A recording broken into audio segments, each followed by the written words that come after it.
நான் வந்து திருச்சி அமராவதி கூட்டுறவு மொத்த விற்பனை பண்டக சாலையில் சேல்ஸ்மேனாக ஒர்க் பண்ணுறேன். கடந்த 2 வருஷமா அந்த நிர்வாகத்துக்கும் எனக்கும் ஏகப்பட்ட மன உளைச்சல். அதாவது நிர்வாகத்தில் வந்து முறைகேடுகள் செய்ய சொல்லி என்னை வற்புறுத்தினாங்க 2 வருஷத்துக்கு முன்னாடி. இது செய்ய முடியாதுன்னு சொன்னதுனால எனக்கு கொலை மிரட்டல் கொடுத்துருந்தாங்க. என் பையனோட ஆட்டோவில் கூலிப்படையை வச்சு போய் கஞ்சா விலக்கு போட்டாங்க.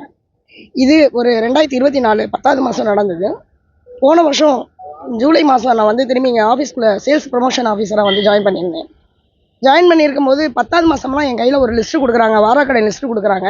அந்த வாராக்கடை லிஸ்ட்டு பார்த்துட்டிங்கன்னா 3.5 கோடி ரூபாய் இருக்குது. அதில் 50 லட்ச ரூபா நான் நவம்பர் மாதம் வந்து வசூல் பண்ணி கொடுத்துருக்கேன்.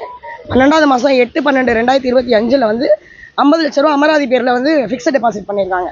மீதி வரக்கூடிய பணத்தில் வந்து முறைகேடு நடந்திருக்குங்கிற விஷயத்த நான் சொல்கிறேன். லட்சக்கணக்கில் இல்லை, கோடி கணக்கில் முறைகேடு நடந்திருக்குன்னு நான் சொல்கிறேன். முறைகேடுகளை வெளியில் கொண்டு வந்தால் நிர்வாகத்துக்கு பிரச்சனை அப்படின்னு சொல்லிட்டு என்னை மிரட்டிக்கிட்டே வந்தாங்க. டிசம்பர் மாதம் போன வருஷம் மிரட்டிக்கிட்டே இருந்தாங்க. ஜனவரிலாம் என்னை வந்து சஸ்பெண்ட் பண்ணிட்டாங்க. முறைகேடுகள் செய்தவர்களையும் ஊழல் செய்தவர்களையும் இன்னைக்கு வரைக்கும் அமராவதியில் ஒர்க் பண்ண வச்சுட்டு இருக்காங்க. இப்போது நாங்கள் எங்களோட சங்கம் வந்து கூட்டுறவுத்துறை தணிக்கை 81 கீழே விசாரணையை போடணும் அப்படின்னு சொல்லி ஆர்ப்பாட்டம் பண்ணினதுனால விசாரணை நடந்துக்கிட்டு இருக்கு. இந்த விசாரணை கிட்டத்தட்ட 4 மாசமா நடந்துகிட்டு இருக்கு. இந்த விசாரணை வந்து நீதி விசாரணையா கிடைக்கணும். பாதிக்கப்பட்ட பொண்ணான எனக்கும் என்னோட நிர்வாகத்துக்கும் என்னோட குடும்பத்துக்கும் நீதி கிடைக்கணும். இதை நம்ம அண்ணன் முதல்வர் அண்ணன் கவனத்திற்கு கொண்டு போற வரைக்கும் இந்த நியூஸை ஃபார்வர்ட் பண்ணுங்க தயவு செஞ்சு. ஏன்னா இப்போ 81 என்கொயரியில் வந்து என்கொயரி நடந்துகிட்டு இருக்கு. இந்த என்கொயரி ரிசல்ட் வந்து குற்றவாளி கையிலேயே அந்த லிஸ்ட்டை கொடுத்து என்கொயரி பண்ண சொல்றாங்க. அந்த சம்மந்தப்பட்ட ஆஃபீஸில் போய் என்கொயரி பண்ண சொல்கிறாங்க. இதில் வந்து முறைகேடை வந்து மூடி மறைக்கிறதுக்கு நிறைய வாய்ப்பு இருக்குது. எங்கள் அண்ணன் விஜய் அண்ணன் அவரோட நாலேஜுக்கு எடுத்துகிட்டு போங்க இந்த நியூஸை. 2வது, பாதிக்கப்பட்ட பொண்ணோட மனக்குமுறல் இன்னைக்கு வரைக்கும் 6 மாதமாவது சஸ்பெண்ட் பண்ணி இன்னைக்கு வரைக்கும் எனக்கு போஸ்டிங் போட மறுக்கிறாங்க. ரீஜனல் ஜேஆர் ஆஃபீஸ்க்கு வந்தால் எனக்கு பொறுப்பு இல்லை அப்படிங்கிறாரு. ரீஜனல் ஜேஆர் சொல்கிறாரு. அங்கே போனால் நான் பொறுமையாக போடுவேங்கிறாங்க. என்னை கிட்டத்தட்ட 6 மாதமாக அழகழிக்கிறாங்க. அதனால் என்னோட மன உளைச்சலுக்கு இந்த நிர்வாகம் ஃபுல் அண்ட் ஃபுல் காரணம். எங்கள் அண்ணனோட விஜய் அண்ணனோட நாலேஜுக்கு தயவு செஞ்சு எடுத்துகிட்டு போங்க.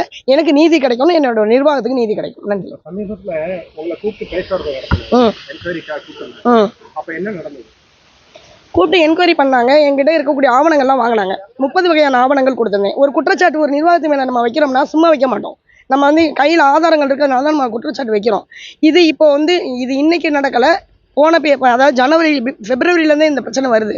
ஆனால் இன்றைக்கும் நான் வந்து மனு எல்லாமே போட்டுக்கிட்டு தான் இருக்கேன். முதல்வரோட கவனத்திற்கு மனு போட்டுட்ருக்கேன். என்னோட மனுவை பூராவுமே கிட்டத்தட்ட நான் 45 மனு போட்டிருக்கேன் முதல்வரோட தனிப்பிரிவுக்கு. 25 மனு வந்து கூட்டுறவுத்துறைக்கு வந்திருக்கு. 25 மனுமே எனக்கு தள்ளுபடி பண்ணியிருக்காங்க. ஆதாரங்களை நான் என்கிட்ட காமிச்சும் எனக்கு விளக்கமாக சொல்லியுமே அவங்க ஜேஆருங்களை காமிச்சு கொடுக்க மாட்டோம் அப்படின்னு சொல்லிட்டு மனு வந்து ரிஜெக்ட் பண்ணுறாங்க. இப்போது எனக்கு நீதி கிடைக்காதுன்றதுனால தான் இப்போ நான் இவ்வளோ தூரம் ப்ரெஸ் மீட் கொடுக்குறேன். இன்னைக்கு வரைக்கும் பாதிக்கப்பட்டு போராடிட்டு உட்காந்துருக்கேன். தவறே செய்யாமல் 6 மாசமா வீட்டில் உட்காந்துட்டு இருக்கேன். ஆனால் தவறு செய்தவர்கள், திருடுனவங்க, ஊழல் பண்ணவங்க இன்னைக்கு ஆஃபீஸில் இருக்காங்க.